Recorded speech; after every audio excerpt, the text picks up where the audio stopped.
আমরা আগের ভিডিওতে কি করেছিলাম? আগের ভিডিওতে মূলত আমরা একটা পেজ থেকে কই গেল, এখানে আছে। আমরা একটা পেজে সবগুলা ডাটা মানে হচ্ছে যে ডিটেলস পেজটা, সিঙ্গেল ডিটেলস পেজটা নিয়ে এসেছিলাম। এখানে আমাদের সার্ভারটা রিলোড করতে হবে। সার্ভারটা রিলোড করে নে এবং এইখানে যদি যায়, এখন দুটাই লোড হচ্ছে, লোড হয় না। আমরা কি করছিলাম, পির ভেতরে, পি ট্যাগের ভেতরে কিন্তু আমরা দিয়েছিলাম যে ওই যে ডকুমেন্ট রেন্ডারার দিয়ে ডিটেলস পেজটাকে দেখানো, ডিটেলস যে কম্পোনেন্টগুলা, কম্পোনেন্টের যে টেক্সটগুলো সেটা দেখানোর চেষ্টা করছিলাম এবং এরকম একটা ইরর দিছিল। ইররটা কেন দিচ্ছে দেখেন, আমাদের রিয়্যাক্ট রেন্ডার করতে পারে না যখন এরকম হবে যে একটা পি ট্যাগের ভেতরে আর একটা পি ট্যাগ, আর একটা ইমেজ ট্যাগ, ডিপ ট্যাগ থাকবে, তাহলে রেন্ডার করতে সমস্যা হবে। একটা পি ট্যাগ আছে, পি ট্যাগের ভেতর আরও একটা পি ট্যাগ যদি থাকে, তার ভেতরেও যদি ডিপ ট্যাগ থাকে, তারপরে আইএমজি ট্যাগ থাকে, এরকম একটার পর একটা ট্যাগ যদি একটার ভেতরে একটা থাকে, কারণ আমাদের এটা কি ডিটেলস পেজটা, কি ডিটেলস পেজে দেখলাম না অনেকগুলো কম্পোনেন্ট, অনেকগুলো প্যারাগ্রাফ থাকে, হেডার থাকে, ইমেজ থাকে, রিচ টেক্সটের ভিতরে থাকে, সেক্ষেত্রে তো আমাদের পির ভিতরে দেওয়া যাবে না। সেক্ষেত্রে আমরা কিসের ভেতরে দেবো, এটাকে দেবো আমরা একটা ডিপ তৈরি করে দিলাম যে ডিপের ভেতরে যা আসিস তোরা ডিপের ভেতরে আস্তে ধীরে থাক, তাহলে আর কোনো সমস্যা হওয়ার কথা না। তো এখন যদি আমরা সিঙ্গেল পেজটা দেখি, ওকে সিঙ্গেল পেজে আসছে, এখন কিন্তু আর কোনো সমস্যা হচ্ছে না। এখন কিন্তু আর কোনো সমস্যা হচ্ছে না। তো আমাদের মোটামুটি কোনো সমস্যা সমাধান হয়ে গেছে। আমরা কি করব, আমরা এখন এইটাকে ডিপ্লয় করব এবং দেখব ডিপ্লয় করলে কেমন হয়, এবং পরবর্তীতে আরও কিছু ইনক্রিমেন্টাল কাজ আছে, তারপরে ফল ব্যাকের কাজ আছে, আরও অনেক কাজ করব এই প্রজেক্টে। তো চলেন আমরা ডিপ্লয় করে নিই। ডিপ্লয় করতে গেলে আমরা কি করব, গিটহাবে যাব, গিটহাবে একটা প্রজেক্ট তৈরি করে নেব। প্রজেক্ট কিভাবে তৈরি করব, আচ্ছা প্রজেক্ট শুরু থেকে দেখে একটা প্রজেক্টে যাব, এখান থেকে নিউ রিপোজিটরিতে যাব, লগ ইন করে নিতে হবে অবশ্যই। নিউ রিপোজিটরিতে গিয়ে একটা রিপোজিটরি তৈরি করব, ইয়োর সিলেক্টেড মুভি। আমরা যে ওয়েবসাইটের নামটা দিচ্ছি ওই নামেই করতেছি এবং পাবলিক রাখলাম, এবং ক্রিয়েট রিপোজিটরিতে ক্লিক করে রিপোজিটরি ক্রিয়েট করলাম, এবং এটা হচ্ছে যে create repository new command line হচ্ছে এটা। জাস্ট সবগুলো আমি কপি করলাম, সবগুলো কপি করার পরে এবং এখানে সবগুলো পেস্ট করে এন্টার দিয়ে দিলাম। এখন যা কিছু হওয়ার এখানে হয়ে যাবে। এখন আমরা কি করব, গেট অ্যাড, সবগুলোকে অ্যাড করব, গেট কমিট, এটা কি করব, ইনিশিয়াল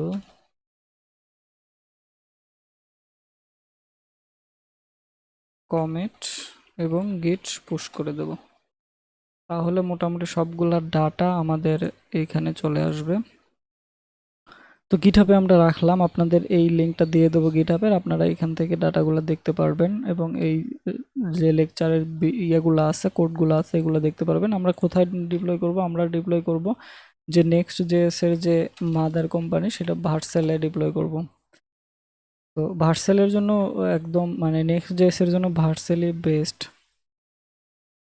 আমি একটা প্রজেক্ট করেছিলাম অটো হোয়াটসঅ্যাপ মেসেজ করার জন্য, সেই প্রজেক্টটা এখানে আছে। আচ্ছা নিউ প্রজেক্ট করব এবং গিটহাব থেকে আমরা কানেক্ট করব, গিটহাব থেকে কানেক্ট করে গিটহাব থেকে ডিরেক্ট প্রজেক্টগুলো নিয়ে আসবো, এবং এই যে আমরা এই প্রজেক্টটা করছি, এই প্রজেক্টটা ইম্পোর্ট করব এইখানে।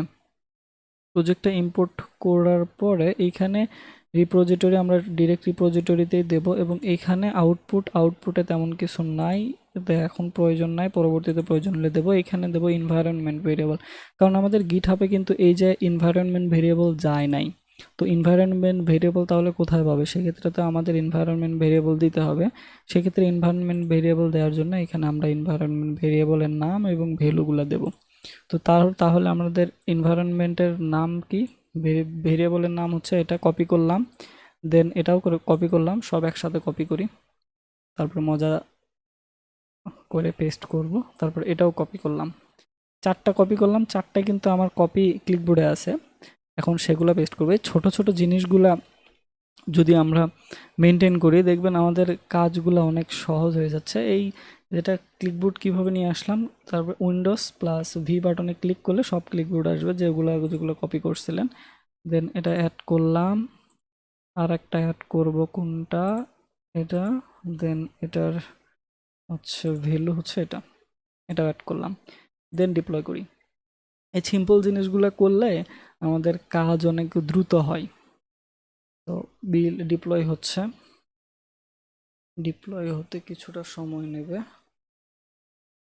নিক, আমাদের হাতে অফুরন্ত সময় আছে, আমরা বসে ঘুমায় সময় কাটাই। 16 সেকেন্ড। এটা নেটওয়ার্কের উপরে ডিপেন্ড করবে সম্পূর্ণটা।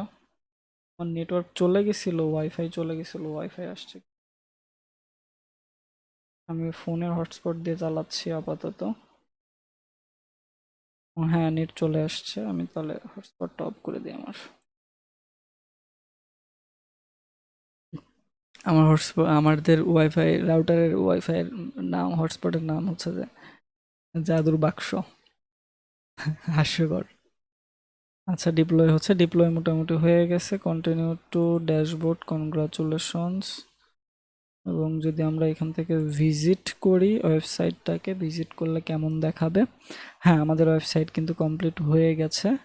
এবং এইখান থেকে যদি সি ডিটেলসে যাই তাহলে কিন্তু এই যে ডিটেলস পেজটা দেখাচ্ছে। এখন যদি আমরা এইখানে যদি কোনো কিছু অন্য অ্যাড করি তাহলে কি দেখাবে, তাহলে দেখাবে ফোর অফ পেজ। কারণ আমরা কি করছিলাম, কারণ আমরা ফল ব্যাক ফলস দিছিলাম।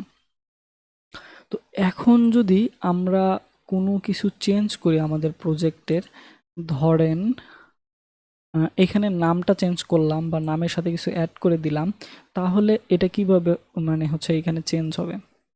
আমরা কিন্তু এটা কি করছি, এখানে কিন্তু জেনারেট হয়েছে, প্রত্যেকটা পেজ কিন্তু আলাদা আলাদাভাবে জেনারেট হয়েছে। এই যে এই পুরো একটা পেজ কিন্তু আলাদাভাবে জেনারেট হয়েছে। দেন সেজন্য কিন্তু অনেকটা ফাস্ট।